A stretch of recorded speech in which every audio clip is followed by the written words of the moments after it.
our Parrot Stars Podcast. My name is Alexis Highland, and I'm here today with Avery. Hello. And we have a very special guest. So if you're watching us on YouTube, then you can see that we have Miss Rue with us today. Say hi, Rue. So Avery, can you tell us a little bit about Rue? Yes, Rue, as you can see if you're watching, is our resident Goffin's cockatoo. And she's absolutely the goofiest creature on the planet and one of the smartest. And so we thought she could join and kind of test the waters. She's never been in where we record before. She was a little spooked at first. Yep. She had that little crest up, but I think she's starting to calm down a little bit. Yep. And hopefully she says hi for everybody. But we'll see. She You'll have to really listen for she it. did it like 15 minutes ago. It was the cutest little hi. I know. Hi, Rue. Okay, nope. No? Okay. She'll pop it in there when we're least expecting it. And this is her strategy. She's like silent, and then she just like drops a peekaboo or a hi. And then everybody falls in love. And then that's everybody how it goes. just breaks out in laughter. I think right now she's just busy side-eyeing the dogs, and I can actually see both of her eyes going in different directions. So I know. That's kind of like the crazy thing is like a lot of these resident birds, unless they've come home with me, like Rascal's been here before and she's seen the dogs, but like this was Rue's first time ever seeing the dogs. So it's been kind of interesting. And like my dogs are totally desensitized to the parrots. They're very indifferent. So they're just like laying on the floor. So it's mostly just Rue. Yeah. Like suspicious of them. They're not very suspicious of her. That's okay. But okay, so part of the reason she's here is because, as you guys know, getting my Pionis to sit on the tree behind us for this podcast, like we originally intended, is not really working out. They stay for like 20 minutes and then they're like, screw this, we're getting out of here. So we'll see how long Rue lasts. I don't know if she's going to make it through a 40-minute episode, but she can be pretty stationary. She's probably going to creep up my arm for most of the episode because she wants on the shoulder, but we've been working on that. Is that right? Yeah. It was kind of cool though. She like flew off and flew around the house and then came back 3 times. Yeah. So she's a smarty. All right. So today's episode is going to be a conversation about conservation. As many of you know, if you followed Parrot Stars or you've been listening to this podcast, we've kind of hinted towards the fact that we are really passionate about thinking not only about parrots in captivity and pet parrots, but also on a broader scale, thinking about them in their natural habitats and making sure that we're doing what we can do on our part with the large platform we have to encourage people to think about conservation a little bit more than they maybe are currently, and maybe inspire people to seek out some organizations that they feel comfortable supporting, getting to know all the different conservation projects that are out there. So if you want to kind of dive in, Avery, about kind of your feelings about conservation, because I know it's something that you've told me several times that you really care a lot about. So can you tell people a little bit about why you feel conservation is an important thing for us to really communicate well through this podcast? Of course. Conservation really does come down to just the appreciation of the planet. And that's like the basis of conservation for all wildlife. But I will say before I start, conservation's always that topic where people, obviously there's probably not a soul on the planet that doesn't want to see wildlife succeed and grow and our planet to be healthy. But it always seems to be a topic where when people get into it or hear about it, it's like that, get a little recluse, it creates a little controversy. Yeah, it does sometimes. And my ideal situation was that would not be the case. And a lot of times along with that, people see so much of the ginormous picture and they're still amazing. Like what David Attenborough has done for like the Planet Earth series and that type of stuff. But people see those big, huge, global types of things and then feel just like, oh, what is my contribution gonna do to help the walruses? And well, I think depending on the perspective you take or Right. how quickly you deep dive into it, it can leave you with a little sense of hopelessness. Of course. But I think there's so much hope that we can find in conservation. Right. That yes, we're going to encourage people through this episode and through all of, hopefully our future conversations about conservation, that we have to talk about the big picture stuff and we have to give Yeah. you like the full scope of what's going on.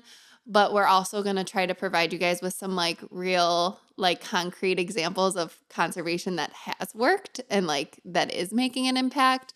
Because I don't think the world's going to change overnight, but Of course. I Yeah. do believe that every little bit does help. Yeah, and that's, again, like you said, that's really what I want to achieve is everybody can be hopeful by Yeah. doing just a little contribution, because a little contribution leads to a big, outcome and for the good. But conservation, I think, starts with just awareness, of course. And, it's kind of an obvious thing. If you're aware of it, that's your first step into appreciating it. Yep. And once you appreciate it, then you have that emotional attachment where you feel that you really do want to make a difference. Yep. And the difference doesn't have to be you're jumping out there and, in the field, getting your hands really dirty and doing crazy stuff. Just reaching out to a conservation program that you support and that you feel is actually doing good, and either donating or offering volunteering or that sort of thing, because every little bit helps. Yeah. In Columbus, Ohio, where I volunteered at the Audubon quite a bit, and I did bird watching tours every weekend, which was so much fun. Yep. Because there's all types of people Yep. with avid birders for like 60 years of their life in the elderly generation, but also little kids that have never really gone out. Yeah. And so it's cool to see the difference in how everybody really just appreciates being in nature at all ages, or seeing that kind of spark where they've seen a bird that maybe they've never noticed before, and then they absolutely love it because it's awesome. And I think it all starts there. Yep.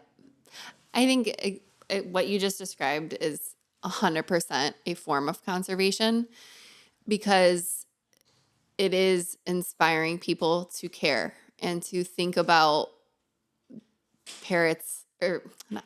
to think about birds, or really just nature in general. I Right. think it's tricky because a lot of us kind of live a lot of our life in our phones and in the television. And Yeah. there are obviously a lot of people that are still very active and get out in nature. But to show them how much incredible diversity there is in the world is huge. Yeah. And I think even though like with doing bird walks and focusing more on like native stuff here in the US, Right. like these are still species that need a lot of care Oh, and yeah. support and a lot of conservation and thought put into them. And I think it's a good way to kind of really open the door for people to gain a little bit larger perspective, that if this is what's occurring in their backyard and things that we need to think about just in our immediate surroundings, Right. we can then think about it on a bigger scale as well. So, Yeah. In Columbus, a big program that's actually doing a lot of good stuff, and especially being at Ohio State, they're really working on making changes like the Lights Out program. What's that? Tell us more about that. Yeah. So Lights Out, and actually we tried to reach out for a summer festival because it's a great bird conservation organization that really wants to prevent bird collisions on windows. And obviously being in Chicagoland, we have, what is it? Huge problem with it. Like 100 square miles of buildings that are just windows. Yep. And right next to the lake, this is a very major stopover site for migration. Mm-hmm. And I mean, I don't even know the numbers, but you and I, it's we hundreds went of to, thousands, yeah. we went to the Field Museum for a special event, and we did a behind the scenes thing, which was awesome to see all this stuff. But then they told us like all the specimens they get in, just, like it's Walmart shipment of birds that have collided and then of course have died. And it's just like, ugh, I There know. could be so much change by just turning the lights out. Turning the lights out. And I do remember when I was in college, I had one professor that was like really passionate about a bunch of different native species conservation.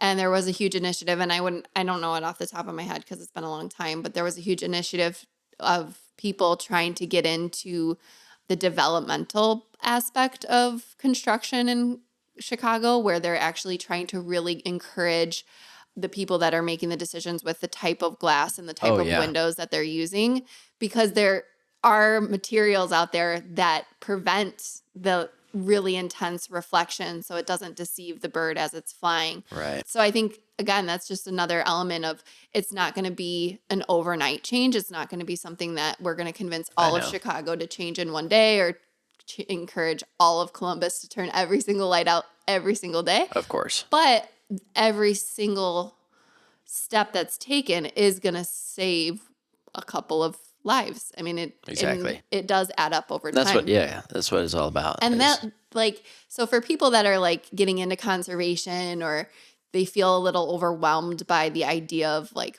seeking out projects, maybe you start with like finding projects like this that aren't trying to solve all of the world's problems in one day. Right. I know. Find these local projects that inspire you and bring a little bit of hope, because I think when you work with projects like that you can actually see the results of the work pretty immediately, that's what's going to inspire the most hope and keep you the most motivated to continue pursuing conservation. Exactly. And I think the biggest thing, and it's so hard, it kind of drives me nuts because I'm in an apartment on the third floor in a place that we get constant emails from the leasing office saying don't like interact with the wildlife because I want to put like bird feeders out. Yep. And my girlfriend yells at me about it. But I think the biggest thing that you can do yourself, especially if you have the space to do it, is just cater to conservation in your home and in your backyard. You know, put the 2x2-inch stickers on the big windows. You don't even have to do all the windows, but if you have like a big sunroom, if you have a big, those living room glass windows, put something on there. Yep. Or the backyard. It doesn't need to be freshly mown, pesticide-ridden Yeah. grass. Yeah. Like have a garden with dynamic native species and you'll actually see a difference, Totally. And I've heard people say, well, I don't want the bugs. It's a balanced It is a ecosystem. balance, And yeah. it really does. And you'll see that in the long term where all these species will start once you provide just a little itty bitty, butterfly bee garden or a hummingbird garden. It really makes a difference. Absolutely. It does. So those are the small things that I think, honestly, I'd see it in legislation would be, but you can't control Yeah. that. But those are the types of things that if everybody does it or a lot of people do it, it can make a significant difference. Yeah, and I think it's the cool thing because obviously if you guys are listening, Avery is very like passionate about a lot of native species and a lot of migratory songbirds and Yeah.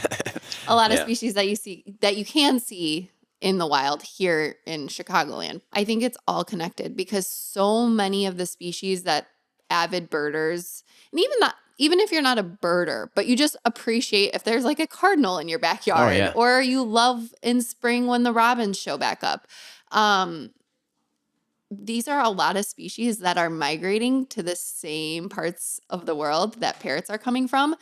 And like Yeah, you just I know. said, like it's a balanced ecosystem. So the effects that these songbirds are having when they get down to Central and South America and they're actively participating in the dispersion of or distribution of seeds and flowers and all of this is all going to contribute back to the health of the entire ecosystem. I know. It's cool to think about that kind of thing. And so it is, even though like we have Canadian geese, like they still like all these species, they're all connected in some way. And yes, maybe we're not affecting the parrot populations of Australia or Yeah. Eastern Asia, but to me, it's still incredibly valuable. It's still important to think about.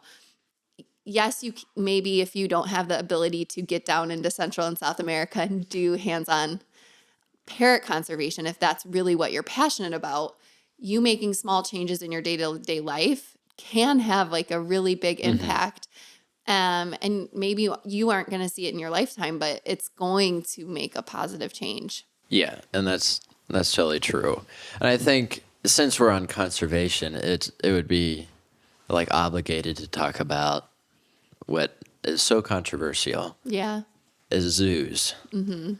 And it's kind of like the government. It's always good to be cautious of the government. And it's always good to be cautious of zoos. You know, you don't want to see a zoo and instantly label as...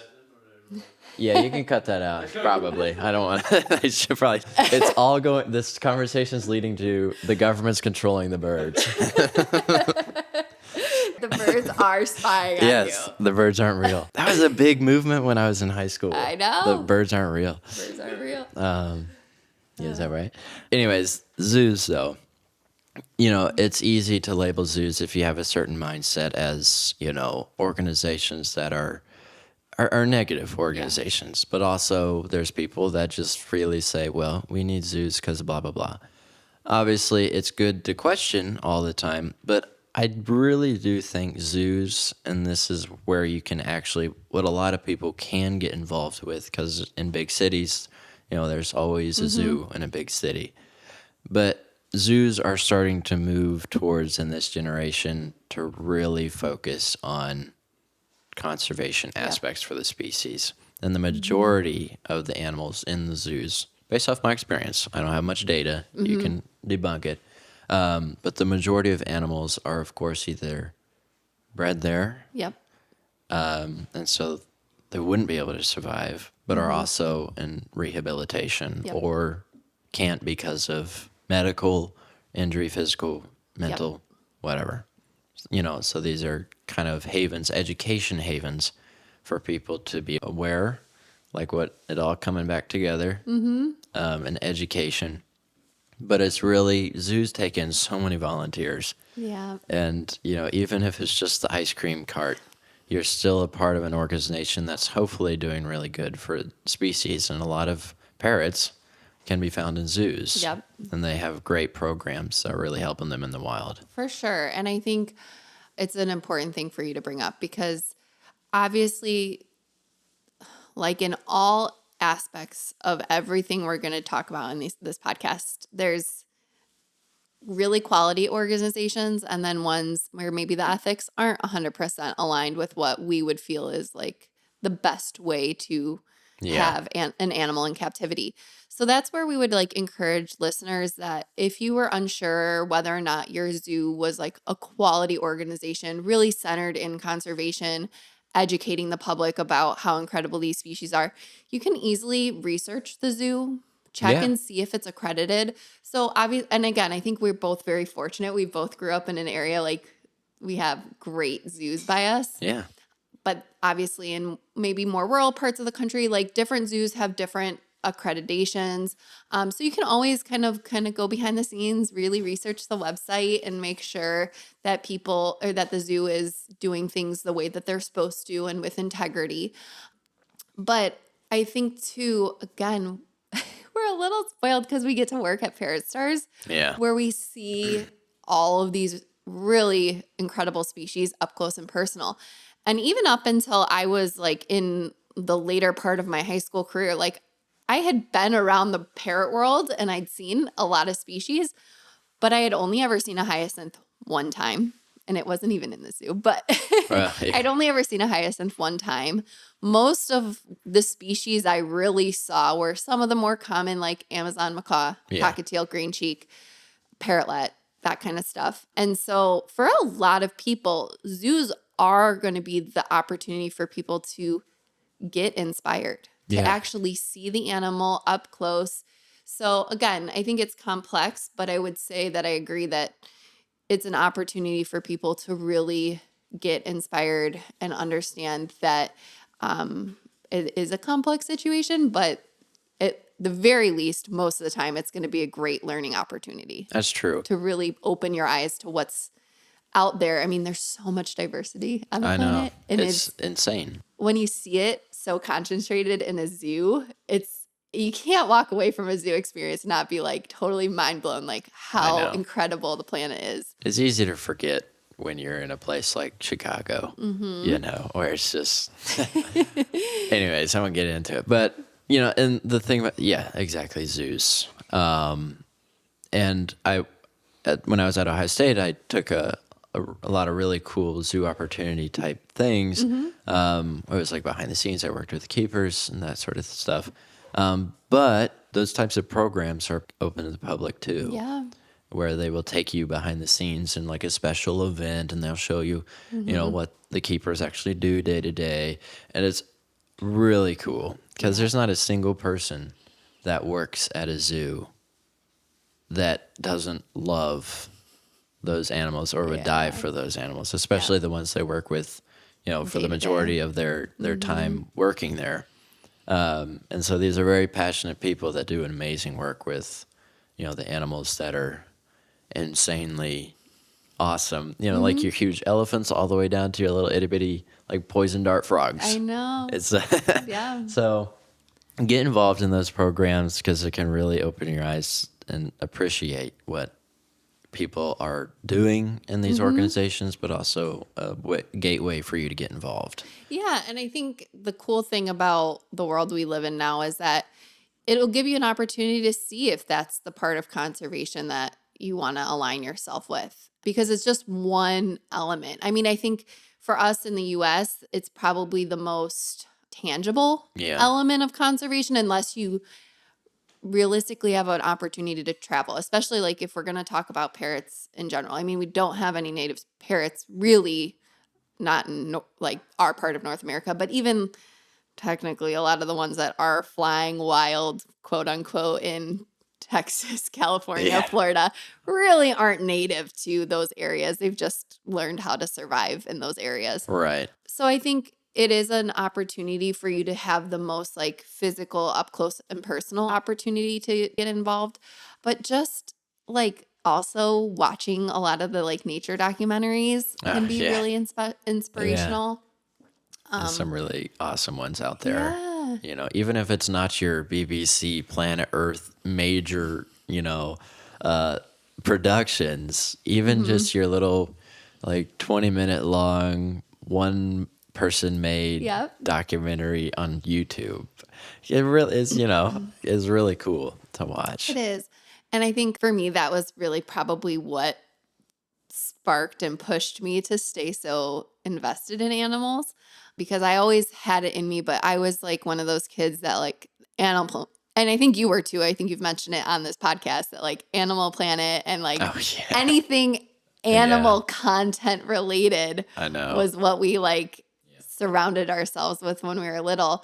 And I think if I had not had that ability to like get that information and watch those documentaries and watch those TV shows and watch Steve Irwin, like who knows what, like where my values would have been. But so I guess if you're a parent and your kid is like showing a lot of interest in animals, like cultivate it. Try to get them, try to keep them motivated in it.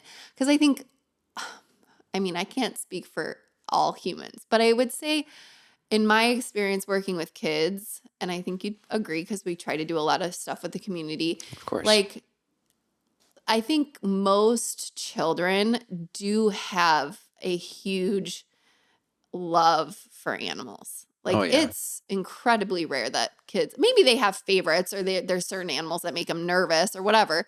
But for the most part, kids are really compassionate and they like have a lot of motivation to like care for animals, to learn about animals. So if you have a kid that's like really showing a lot of interest in it, like try to cultivate it, try to encourage them to stay motivated in their love for animals. Cause I think so much that we can do for kids to like get them excited, get them involved in conservation, and just little by little introduce them to the ideas so that as they grow into adults, hopefully they're making more conscientious decisions and maybe pursuing careers with animals or nature. Or I mean, that's where it all starts, is those little education things. And when we do those programs at schools or, senior living areas, that we don't talk about conservation too much. But actually, a great example of what you're just talking about is the school I just went to yesterday, whenever you listen to this, a kid came in as a part of the group for the presentation. And, and he came in and he had his hood up and he was like, you can tell he was kind of forced to be there. to be there, and he sat in the back and he wasn't even looking. He was kind of facing the other direction. Mm-hmm. But I pulled out Nala, our Cape parrot. Yeah. And, I asked, has anybody seen this species before? Do you know what this species is? And he raised his hand and he said an African Cape parrot. And I was like, oh my gosh. Yeah. Nobody ever gets that right. Yeah. He didn't say African Cape parrot, but he said Cape parrot. Okay. And I assumed that's what he meant. But I was like, wow, that's, and so that just goes to show that there's a lot of appreciation. Yeah. And there's a lot of people that love these animals. It just needs that little oomph to get them going. Because honestly, with conservation, it's a heavy topic. Mm-hmm. But I foresee in the future that it's going to become a much, much bigger, issue, of course, unfortunately, but not in a negative way, but in a way because there has been so much recent, awareness about it, education about it, the actual mega corporation productions about it, that in the future there's going to be a lot more effort put into conservation, which is really exciting. I can feel it too. I mean, even like my niece is 7, and I think I got lucky. I had a lot of teachers in my elementary school that were like pretty conscientious about the environment, but even just some of the things that they're talking about in school now, and like they're trying, like her elementary school is like 3 seconds away from our bird store. So like, oh really? So they like actually take the kids out and try to do like nature walks. Oh, great. Like more often. And I'm like, oh, I don't really remember doing that many nature walks, but they like try to do it pretty regularly. So I think it seems to be like a big systemic change to try to encourage kids to be a little bit more involved with the outdoors. I think to counteract a lot of what is indoor playtime these days. So I think it is good that I think there will be a big shift in how much time is put into encouraging kids to really think about the environment and think about how their actions are impacting the environment. Exactly. So I think for me, until I got a lot older, even though I cared about animals and I cared about the environment, I don't think I ever really connected like how my individual actions can influence it. It's kind of interesting that like I never really intentionally was like, I need to have actions that make an impact and change, but like somehow that's kind of manifested itself in my life. Yeah, it just kind of comes. But I just think it's important to encourage kids to remember that, like, I know you live in Chicago or wherever you're from, but like your individual actions and decisions do make a huge difference. Yeah. And when I started getting into birds, and especially recently when I started at Parrot Stars, but when I was at Columbus at Ohio State, when I started getting to the biology departments. Ruth just laughed because she just pooped. She pooped all over the floor and then laughed about it. She looks like a crazy person. Yeah, she's got like what is this going on here? One feather. Okay.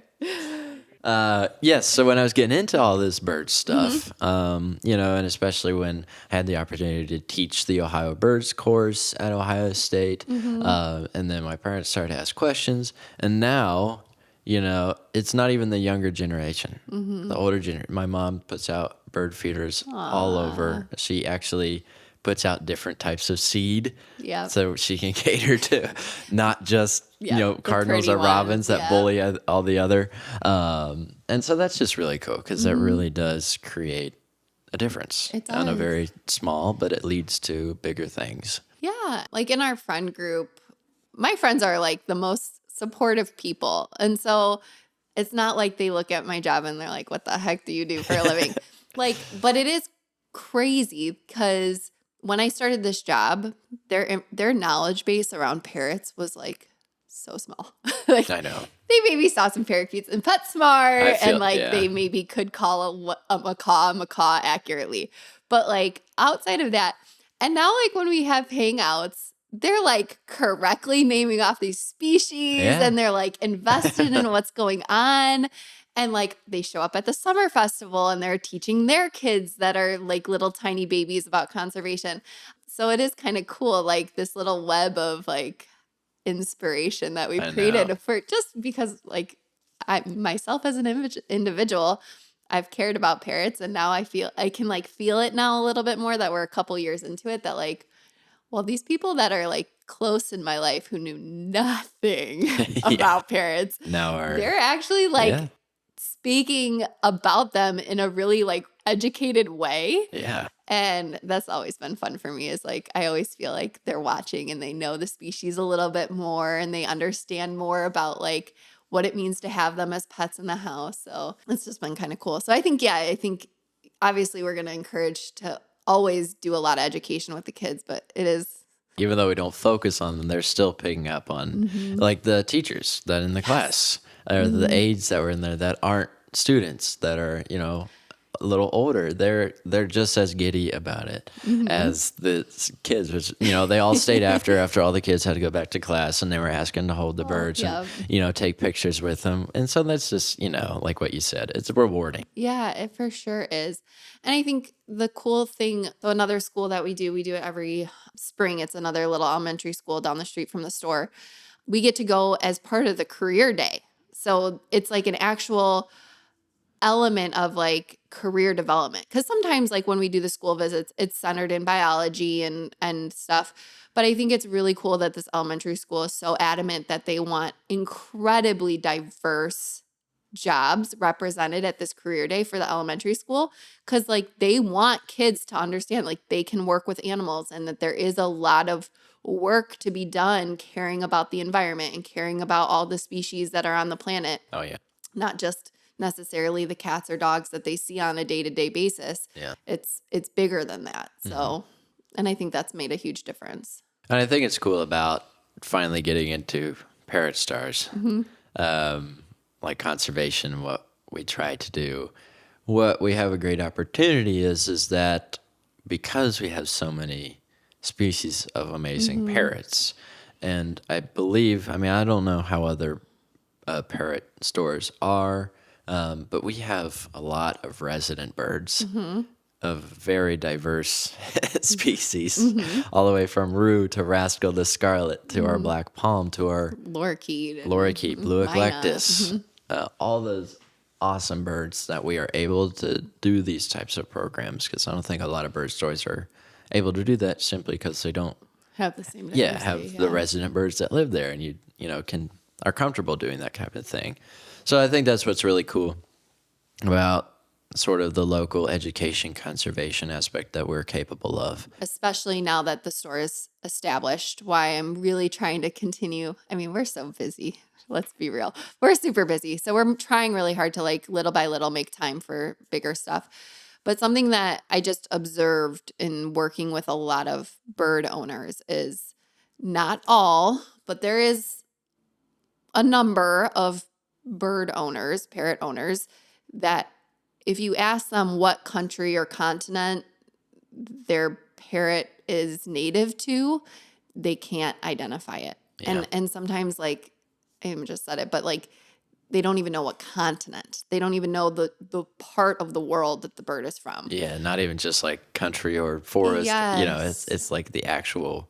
Exactly. Yeah. And I would by no means expect somebody to know the native territory of all 300 plus Oh, of parrot course. species. But there are ways of helping people kind of look at the bigger groups of the different types of parrots and at least get to a point where we as like a parrot community can continue to educate one another on at least like what groups of parrots come from which continent. Yeah. And that might help people understand the conservation a little bit better. I mean, we're in North America, so I think the most in our face conservation or a lot of conservation that is presented to us as kids is a lot of Central and South America. I mean, we're closest to the giant Amazon rainforest. Right. But there's still a lot of conservation work that needs to be done in all areas that the parrots are coming from. Of course. Throughout Africa and Asia and even Australia and the different Asiatic islands. So, But I think that's kind of a goal for me is I try really hard, like when I'm talking to people about the parrots, I do try to mention it at some point that this is a Oh, South yeah. American I species try and to. most South American species are like A, B, and C, or this is an Australian. So I just try to like drop it in there so it doesn't feel like I'm preaching it to them like this is information you should have already known. But I do Of try to like course. at least mention like what part of the world there's the species that they're talking about is from. So they are starting to connect that there is like this wild counterpart to their Yeah. pet. I always try to do that as well, even when, coaching people on proper foraging, because every parrot species being from different regions are going to behave and forage in different ways. Absolutely. And so it's always great to cater to, yeah. Ruth's finally coming out of her shell. She's excited about this part of the conversation. Here's a walnut. Oh. But, it's good to have that appreciation on literally just a home level. Yep. But I guess going back to the maybe a little bigger picture of why Parrot Stars is unique and why I started was because of the way we do things. Mm-hmm. There's a lot of controversy about birds in captivity, Yep. of course. And, I remind myself every day. But because of the process that we do, where our number one priority is the birds, and we are a form of conservation, where, and I don't want to put ourselves on a high horse, Right. I agree. but if there wasn't us, because we have such a volume of birds, we're building such a massive community. I mean, in our account base at the store, we have over 9,000 accounts now, being Customers, just yeah. customer accounts, being just a few years old as a business, really. But we put so much of a priority on the birds, and if there wasn't organizations like us to be able to give these amazing companion birds to people that really want a parrot in their life, and they don't have to do it without doing something that's not ethical, like getting a bird from a breeder that sources their birds from the wild or something like that. Yeah. And I think that's what is good Yeah. about, Yeah. that's really what sets us apart. And it's really why, conservation, we are doing conservation. Because if it wasn't us, these birds would still be really struggling in the wild. They still are, obviously, quite a bit. But we're a really good factor that is trying to combat that. Yes. The thing that I love about our store is that we are not just catering to the babies that we're breeding and selling. Right. We're really trying to be so welcoming to anybody that wants to take better care of their parrot in captivity. Again, I think it's complex, but at least we are doing what we can to encourage people to take better care of their parrots in captivity. Yeah. Because I think the realistic thing is that even if we didn't exist as a company and we weren't doing the work that we're doing, there would still be a lot of people buying parrots in the United States. At least we can Right. confidently tell them with 100% certainty that the baby that they're buying from us was bred in captivity. And almost all of our breeder birds are now second generation captive bred. So it's something that I feel really strongly about. And I think when it comes to understanding the difference between captive bred versus wild caught, it can get really murky. But I would like to just give a little bit of a rundown of what it is so that the real facts are that there are still illegal parrots coming into the United States every year. This is for sure happening. Yep. And again, if you're new to this parrot community, it's been illegal to import birds from the wild since the 1990s. Right. And you can responsibly bring a bird in from another country. For example, like a bird that's bred in Europe can come in with all the legal permitting. Right. But it is totally against the law to bring in a parrot that hatched in the wild into the United States. But it's complex. I mean, obviously, there's ways of getting birds into this country. And I think the hardest part about parrots specifically is that it's very hard to have any kind of proof that the bird was wild caught versus captive bred. Yeah, you don't. If you bring the baby in as a baby and you bring it into the U.S. and you put a U.S. breeder bird band on it and you take it to somewhere in another state, I mean, I know. you could very easily say this was a captive bred baby. So unfortunately, I think you do have to just go on good faith that people are telling you the truth. But you do want to, as a responsible buyer of a parrot, ask the hard questions. Right. Ask them, where do they breed the birds? How do they breed their birds? What nest box do they use? Really push the person to thoroughly explain their knowledge of what they're breeding. Mm-hmm. And it should come out pretty quickly whether or not they know what they're talking about. For us, I mean, it's easy. I'm going to Florida once a month. Like all the time. There's a direct link between myself and what we breed and what's happening at the store. And we have all the parents and everything's documented and we take a picture of every single baby, from the day it hatches.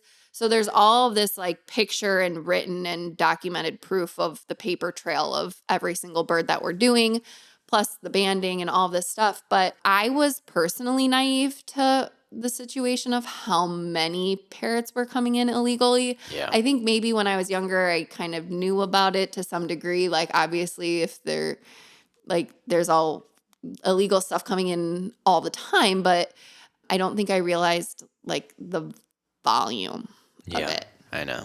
So one of the reasons that we're talking about being a responsible bird buyer and seeking out breeders that are really making sure that they're only working with captive raised babies and they're trying to keep the ethics as best they can is because there are two major driving forces as to why parrots are really struggling in their natural habitats. Right. So there is a connection between the breeding and the buying and the actions that we're taking as consumers in the United States.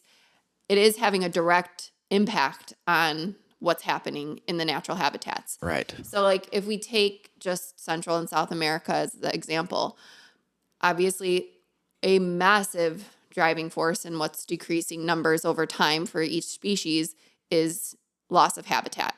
Of course. Whether it's deforestation or changing the land from what would be a natural habitat to an agricultural habitat.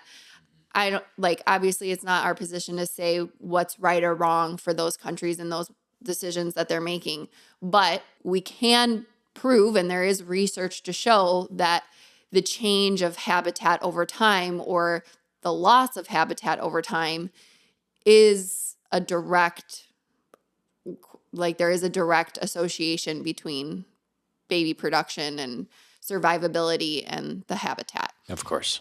But the other giant driving force with parrot conservation and species survival is the legal and illegal pet trade. Right. I mean, there is a huge demand for parrots as pets. Yeah. There is. And in all parts of the world.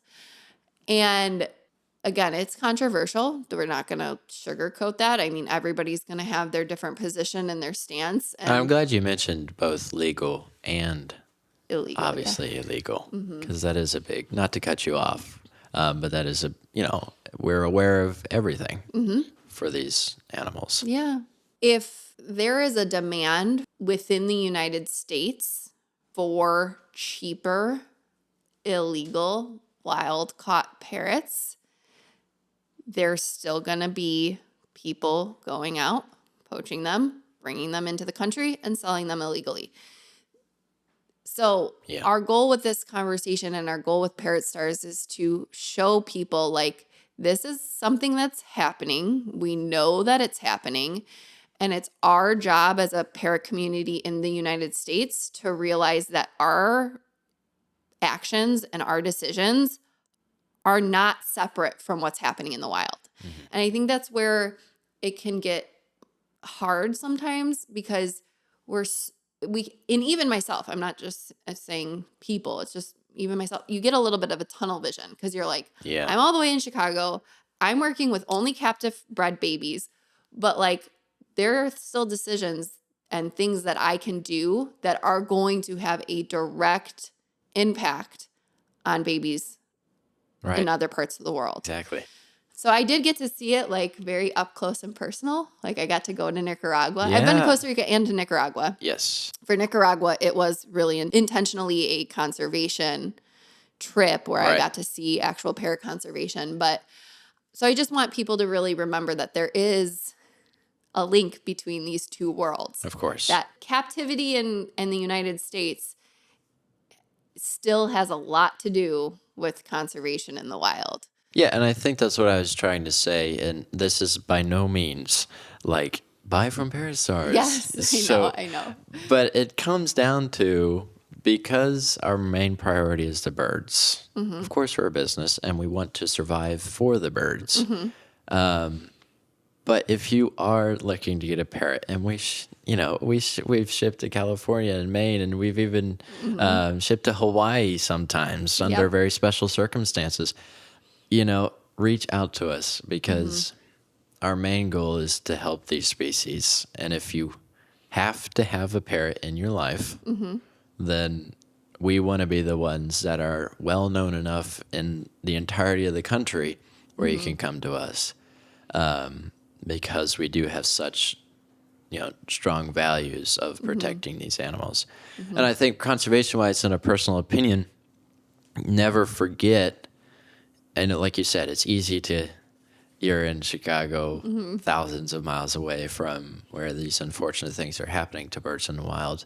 But I would like to see a more solid line where captive birds are separate from the wild birds. Wild birds are left alone. They are thriving where they should be, because there's no more, there's obviously, everybody wants that. There's no more poaching, no more illegal trade. And so these birds can thrive where they're meant to thrive. But for people who want to still have these birds in their life, organizations like us are there to provide that in an ethical way. Yep. And I'm no means trying to speak for other people, but just from what I've heard from conversations with all the thousands of people that we've come across, is like, it sometimes feels like people in the United States, again, I'm not talking about everybody, but the feel is like, oh, it's illegal to import parrots from the wild here. And like, I bought my baby from a breeder, and the real issue is abroad. Like the real issue is the illegal trade that's happening in Africa or Asia or these other countries that don't have the same laws and regulations as the United States has. With bringing wild animals in from the wild. But it's not the case. It really isn't. And I think the cool thing is, like with the social media accounts, like we have people following us from all over the country, all over the world, I mean. Yeah. And I do feel, even from when we started 6 years ago, I can feel like there is this, like, again, kind of like what we're talking about with the education for children. It does seem to me that there is a little bit of this systemic change, even in countries that don't have the same laws that the United States has about the legal and illegal importation of wild-caught animals. There is still a change happening. There are people in these countries that are making sure that the birds that they are buying and that they're representing on their social media accounts are captive bred and that they're not wild caught. Of course. So I think it is making an impact. So I think there's a lot of hope for conservation. Oh, of course. I really do. Of course. But I think it's just, it can feel really complicated sometimes. So we just need to chip away at it a little every day. It's easy to talk about. But to actually see what we want happen, it takes a lot. Yeah. But that's okay. There's so many organizations that you know, both anonymous or major organizations that are doing really awesome stuff, both in the wild and then here. And I Yep. like to think that we're a part of one of the organizations here Yep. that is trying to do really good stuff. But yeah, in the wild, people are actually out there getting their hands dirty. Yeah. But I think a little spoiler sneak peek, you're going to be doing your One Earth conservation presentation for the podcast, which would be excellent and awesome for people to hear about. But, and also not a little spoiler, but it gets pretty hairy Yeah. in some of these conservation programs, experiences with, and it's such a complex topic. I mean, we say it because it's easy to say, stop illegal poaching. Yeah. Just stop it. I don't even know why that would cross anybody's mind, but it comes down to, well, I don't want to get into it. It comes down to like the politics, and it comes down to the personal financial situations and what they're desperate for, and it's all those types of things that we can't.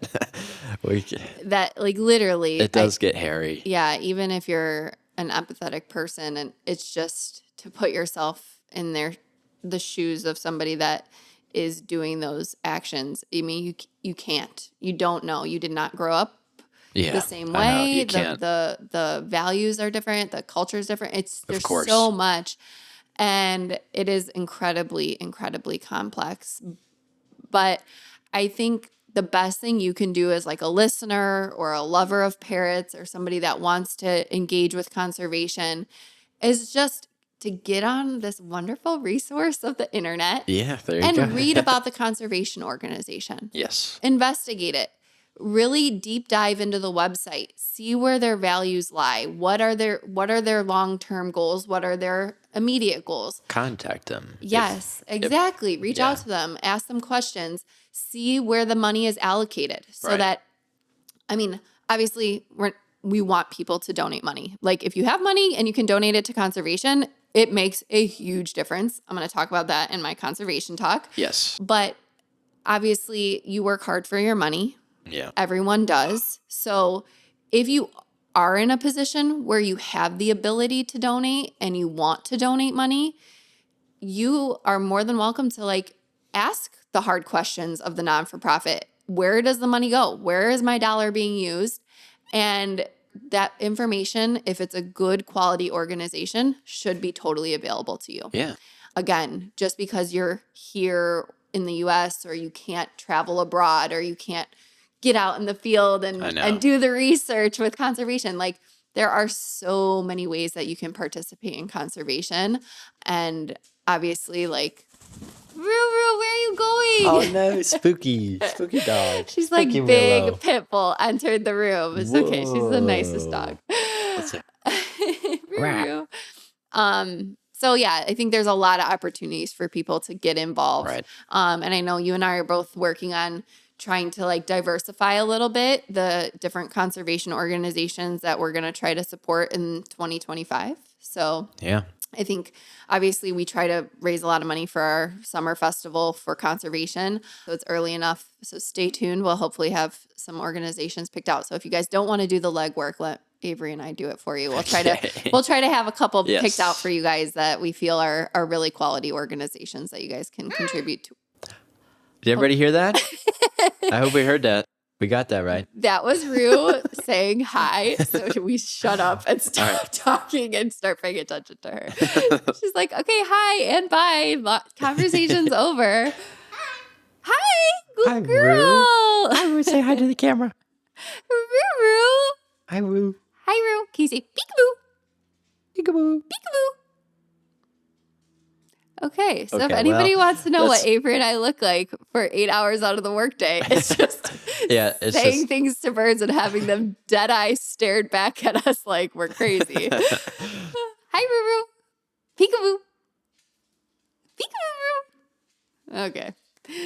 I mean, I think that thoughts? was I think that was a good way to kind of lighten the, but it is a very serious and it's a very necessary conversation. Yep. Because this is actually what changes the world for the better. Yeah. And I don't think we'd be doing our jobs well if we didn't make sure we were making time to have these conversations. Right. And I would not be at Parrot Stars if it was there a wasn't bird an store that opportunity, just wrote down the numbers and, you off know, they go. harvested a horrible, awful word, these Yeah. animals. But that's why I'm here. It's Yeah. because, the stuff we do. And it's important to be aware of all bird conservation, even animal conservation. Yeah. If birds aren't your thing for whatever reason, which Yep. I don't understand. We probably aren't listening to this podcast. Maybe you are, Right. but although I just finally added keywords to our podcast, I didn't know we could do that. We can write every single animal down. But I mean, there's tons of, it's easy to fall into like what we said so often, the hopelessness, and it's too big for you, and it's just all these terrible things. How am I ever going to stop these things that are happening? But there's so many organizations out there that, and not just organizations. There's the universities. Yep. And the zoos. There's the zoos. There's people like us. There's that you can get involved with. For sure. Makes it a little more doable. Yeah. And so again, we do a lot of part 1, part 2 episodes, but as kind of like a bonus episode, I did a conservation talk because, as I just mentioned, I went to Nicaragua with my mom, and it was part of One Earth Conservation's parrot pilgrimage. And when I came back, I was incredibly inspired and motivated. Yes. And I think it's an incredibly, it's going to be something that lives in my soul forever. Like, that experience was incredibly impactful for me. So I wrote up this, it's a speech, it's a presentation, and I presented it. We had a fundraiser in January of last year after I got back. Right. And then I did the same presentation at our summer festival. So some of you may have already heard this if you attended either one of those presentations at the store. But I wanted to read it here and kind of share it with everybody because I think it's a really cool story. And I think, just like you said just now, there are a lot of opportunities. So I just want to share my experience and encourage people to realize that, like, if you want to get out there and see conservation up close and personal, there are opportunities to do it. So, yeah. Okay. Awesome. Well, stay tuned for Yeah. conservation presentation by Alexis. Yes. That'll be exciting. All right. Well, Avery, thank you so much. Julian, our producer, thank you so much. Thank Rue, you, Julian. Thank you, Thank Rue. you. And thank you so much to our amazing listeners. We are now at the end. Well, when this episode comes out, it'll be towards the end of season 2. And I'm super grateful. We've had great feedback on the podcast. Oh, yeah. It's been nice hearing the people that come in the store, they're and listening. Yeah. And they're, it's really rewarding. It's been a lot of fun. It has been very, very meaningful to hear you guys tell us that you're listening and enjoying. So if you are listening in, if you can give that episode or any episode a download, downloading the episodes really does help us. Obviously, rating and reviewing the episodes makes a huge impact too. So if you guys can take a quick moment out, I know your time is valuable, but those little quick rates and reviews and sharing and downloadings of the podcast episodes makes a huge impact for us. Yes. So, if you guys have an opportunity to do it, I appreciate it. And I can't stop staring at Rue's cute face. I know. So, What are you doing? If you listened to our podcast, you can hop over to YouTube and watch the podcast so you can see how cute Rue is. All right, guys. Well, thank you again so much for listening in. And Avery? As always, oh God, sorry.